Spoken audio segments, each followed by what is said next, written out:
আমার বেডরুমে আজকে এসি লাগিয়ে ফেললাম। আমার রুম সাজানো একদম কমপ্লিট। ইনশাল্লাহ আগামীকালকে আমরা ফুল ফ্যামিলি সবাই মিলে এই বাড়িতে শিফট হয়ে যাব। এই যে এই এসিটা লাগানো হবে আমার রুমে। আমাদের বাড়িতে যেহেতু অনেকগুলো বিড়াল, আমাদের বিড়ালের লোম গিয়ে এসির ভেন্টার অবস্থা খারাপ। সবকিছু ক্লিন করে নতুন করে আমার এই নতুন বেডরুমে লাগানো হচ্ছে। আর নিজে বসে বসে কাজগুলো ঠিক হচ্ছে কিনা দেখে নিচ্ছি। আমার বেডটা রুমের ঠিক মিড পজিশনে দিছি আর বেডের উপরে এসিটা বসিয়ে নিচ্ছি। নতুন এই ফার্নিচার গুলো আনার পর আমার রুমটা এখন একদম ভরা ভরা মনে হচ্ছে। আমার বেডরুমে কিন্তু অনেক জায়গা, অনেক বড় রুম, তবে সবগুলো ফার্নিচার এই সাইডে রাখতে হয়েছে কারণ আরেক সাইডে ক্যাবিনেট করা। একটা ওয়ালে বেলকনি আর বাথরুমের দরজা, আরেকটা ওয়াল পুরাটাই টিভি ক্যাবিনেট, সেজন্য এই দুইটা সাইড ইউজ করতে পারিনি। তাই এই সাইডটাতেই পুরো বেডরুম সেটটা সাজাইছি। অনেকের কাছে ভালো নাই লাগতে পারে, তবে আসলে ইদানিং কিছু মানুষের কিছু কমেন্ট দেখে খুবই হার্ট হচ্ছিলাম। আসলে এক একজনের চয়েস এক এক রকম হবে, এইটাই স্বাভাবিক। তবে ছোটবেলা আমার ফ্যামিলিতে আমাকে শিখাইছে কারো কোনো কিছু পছন্দ না হলেও কখনো সেটা ডিরেক্ট বলতে নাই। সামনের মানুষটা মনে কষ্ট পাবে, তাই সব সময় উচিত আরেকজনের পছন্দকে সম্মান করা। তবে আজকালকার জেনারেশনের মানুষজন আরেকজনকে কষ্ট দিয়ে খুব খুশি হয়। একজনকে হার্ট করতে পারলে, একটু নিন্দা করে দুইটা কথা বলতে পারলেই যেন মনে তারা শান্তি পায়। আসলে পৃথিবীতে এক একটা মানুষের চয়েস যেরকম এক এক রকম, এক একটা মানুষের মন মানসিকতাও এক এক রকম। তাই যাদের মন মানসিকতার সমস্যা তাদের কথায় আসলে আমার কিছুই যায় আসে না। সবচেয়ে বড় ব্যাপার আলহামদুলিল্লাহ আমি এরকম একজন সাপোর্টিভ হাজবেন্ড পাইছি যে সব সময় আমাকে সাপোর্ট করে। মানুষের আজে বাজে মন্তব্যে আমি খুবই ডিপ্রেসড হয়ে গেছিলাম, আর তখন সেই আমাকে সাপোর্ট দিছে, মেন্টালি স্ট্রং করছে। মেইন বিষয় সোশ্যাল মিডিয়ায় কন্ট্রোভার্সির মধ্যে আমি কখনোই ছিলাম না, থাকতে পছন্দ করি না। আমার চলাফেরা, পোশাক আশাক বা আমার কন্টেন্ট সবকিছু মিলিয়ে সব সময় সবার প্রশংসাই পাইছি। এই প্রথমবার কিছু মানুষ আমাকে নিন্দা করার সুযোগ পাচ্ছে, তাও আবার একদম উটকো একটা বিষয় নিয়ে। যাই হোক, এখন আমি আর এইসব কোনো কিছু গায়ে মাখতেছি না। তোমাদের যার যা ইচ্ছা বলতে পারো। কথা বলতে বলতে দেখো কত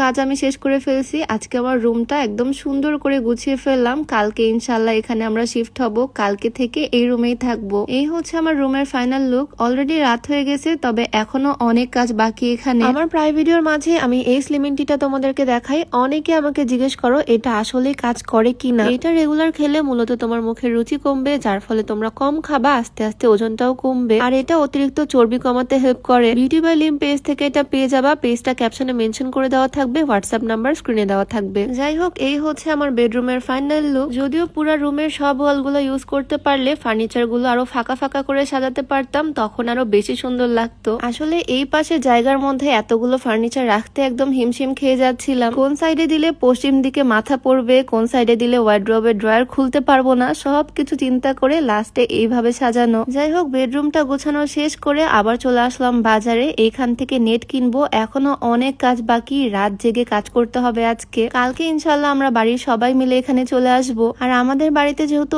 অনেকগুলা বিড়াল, তাই এতগুলো বেলকুনি সবগুলোতে নেট লাগিয়ে দিছি। আমাদের আদরের বিড়ালগুলো যাতে বেলকুনি দিয়ে পড়ে না যায়, সেজন্য এই নেটগুলো লাগানো। এই কয়েকদিন একদম ঘুম খাওয়া বাদ দিয়ে কাজ করতে হচ্ছে। সকাল থেকে সন্ধ্যা পর্যন্ত সবাই কাজ করবে। বাড়ির অন্য রুমগুলো সাজানো হবে, সমস্ত ফার্নিচার এই বাসায় চলে আসবে। মাত্র তো আমার রুমে ফার্নিচার গুলো গোছানো হলো, এখন জামা কাপড় এনে সবকিছু ভাঁজ করে গোছাতে হবে। প্রচুর কাজ এখনো বাকি, তবে কাজের ফাঁকেও চেষ্টা করব তোমাদের সাথে ভিডিও শেয়ার করার। তো দেখা হয়ে যাবে তোমাদের সাথে নতুন ভিডিওতে। আজকের ভিডিও এখানেই শেষ করছি। সবাইকে আল্লাহ হাফেজ, আসসালামু আলাইকুম।